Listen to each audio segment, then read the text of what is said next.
നമ്മുടെ ലൈഫിൽ പുതുതായിട്ടൊരു കാര്യം തുടങ്ങുന്ന സമയത്ത് ഭയങ്കര എനർജി ആയിരിക്കും അല്ലേ. നമ്മൾ പുതിയതായിട്ടൊരു ജോലി തുടങ്ങുന്ന സമയത്തായിക്കോട്ടെ, ഒരു പുതിയ തീരുമാനം എടുത്ത് നമ്മൾ ചിലപ്പോൾ ജിമ്മിൽ പോകുമ്പോഴായിക്കോട്ടെ, അല്ലെങ്കിൽ നമ്മളൊരു ഡയറ്റ് പ്ലാൻ ഫോളോ ചെയ്യാൻ തീരുമാനിക്കുമ്പോഴായിക്കോട്ടെ, ഇനി ഇതൊന്നും അല്ലെങ്കിൽ നമ്മുടെ കുട്ടികളുടെ കാര്യത്തിലേക്ക് വരുമ്പോൾ പാരന്റിങ്ങിലാണെങ്കിലും നമ്മളൊരു പുതിയ തീരുമാനം എടുത്തു, നമ്മളൊരു കോഴ്സ് എടുക്കാൻ തീരുമാനിച്ചു, അല്ലെങ്കിൽ നമ്മുടെ ഒരു ബിഹേവിയർ നമ്മൾ നോട്ടീസ് ചെയ്തിട്ട് അതൊന്ന് ചേഞ്ച് ആക്കാൻ തീരുമാനിച്ചു. ഇങ്ങനെയുള്ള സമയങ്ങളിലൊക്കെ നമ്മൾ ഒരുപാട് എനർജി അതിലേക്ക് ഇൻവെസ്റ്റ് ചെയ്യും. അങ്ങനെ ഇൻവെസ്റ്റ് ചെയ്ത് കഴിഞ്ഞ് ഒരു സമയം കഴിയുമ്പോഴേക്കും അതെന്ത് കാര്യത്തിലായാലും നമ്മളെ എന്തോ ഒന്ന് പുറകോട്ട് പിടിച്ച് വലിക്കുന്നത് പോലെ തോന്നാറുണ്ടോ?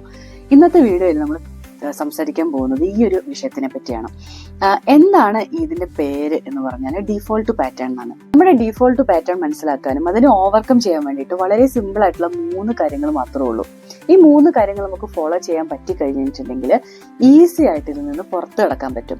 ഒന്നെന്ന് പറയുന്നത് നോട്ടീസ് ചെയ്യുക എന്നുള്ളതാണ്. നോട്ടീസ് ചെയ്യുന്നത് എങ്ങനെയാണ്? നമുക്കൊരു ട്രിഗർ ഉണ്ടെങ്കിലാണ് എപ്പോഴും ഈ ഡീഫോൾട്ട് പാറ്റേൺസ് ഉണ്ടാവുകയുള്ളൂ.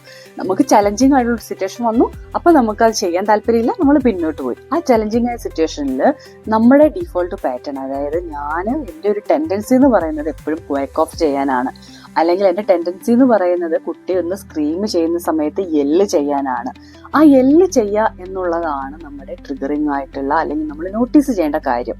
ഈ നോട്ടീസ് ചെയ്യുന്ന സമയത്ത് അത് കഴിഞ്ഞതിന് ശേഷം നമ്മൾ നെയിം ചെയ്യുക. ഓക്കെ, ഞാൻ ഇങ്ങനെ ചെയ്യുന്നത് അതായത് ഇന്ന റീസൺസ് കൊണ്ടാണ്, അതായത് എനിക്ക് ദേഷ്യം വരുന്നുണ്ട്, അല്ലെങ്കിൽ എനിക്ക് ആ സമയത്ത് എന്താ ചെയ്യേണ്ടതെന്ന് അറിയില്ല, അല്ലെങ്കിൽ എൻ്റെ ബോഡിയിലെ എൻ്റെ എക്സ്പ്രഷൻസ്, അതായത് എൻ്റെ ബോഡിയിൽ ഉണ്ടാവുന്ന ചേഞ്ചസിനെ പറ്റി എനിക്ക് ഇച്ചിരി കൂടെ അവയർനെസ് കൂട്ടാനുണ്ട്, ഇതൊക്കെ കൊണ്ടാണ് ഞാൻ എൻ്റെ കുട്ടീനോട് യെല്ല് ചെയ്യുന്നത്.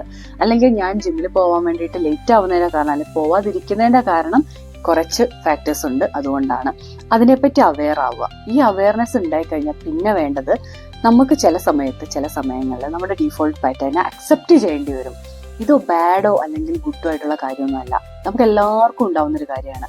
അത് അങ്ങനെ തന്നെയാണ് എന്ന് അക്സെപ്റ്റ് ചെയ്തിട്ട് അടുത്തതാണ് ചേഞ്ച് ചെയ്യാൻ വേണ്ടി ശ്രമിക്കേണ്ടത്. ചേഞ്ച് ചെയ്യാന്ന് പറഞ്ഞിട്ടുണ്ടെങ്കിൽ നമ്മൾ എഴുതി തന്നെ വെക്കേണ്ടി വരും. ചില സമയത്ത് ഞാൻ ഭയങ്കരമായിട്ട് കുട്ടീനോട് യെല്ല് ചെയ്യുന്നുണ്ട്, ഈ യെല്ല് ചെയ്യുന്ന എനിക്ക് ഫീൽ ചെയ്യുന്ന സമയത്ത് ഞാൻ ചെയ്യാൻ പോകുന്നത് 5 കാര്യം. ഇപ്പൊ ഗ്ലാസ് ഓഫ് വെള്ളം, അതായത് വാട്ടർ കുടിക്കുന്നതായിരിക്കും, അല്ലെങ്കിൽ ഞാൻ വോക്കവേ ചെയ്യുമായിരിക്കും. ഇതൊന്നും അല്ലെങ്കിൽ ഞാൻ കുട്ടീനോട് പറയും എനിക്ക് നല്ല ദേഷ്യം വരുന്നുണ്ട്, മമ്മി ഇച്ചിരി സമയം എടുക്കാൻ പോവാട്ടോ എന്ന് പറഞ്ഞ് ജസ്റ്റ് ഒന്ന് ബാക്ക് ഓഫ് ചെയ്തിട്ട് ഞാൻ തിരിച്ചു വരും.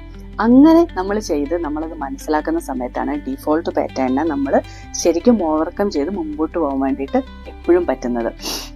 വളരെ സിമ്പിളായിട്ട് ഈ വീഡിയോ പറഞ്ഞു തരാൻ വേണ്ടി ഞാൻ ശ്രമിച്ചിട്ടുണ്ട്. നിങ്ങൾക്ക് ഹെൽപ്ഫുൾ ആയിരുന്നുണ്ടെങ്കിൽ കാണാം. അതുപോലെ തന്നെ മറ്റുള്ള ആളുകളിലേക്കും കൂടെ ഷെയർ ചെയ്ത് കൊടുക്കാൻ നോക്കുക.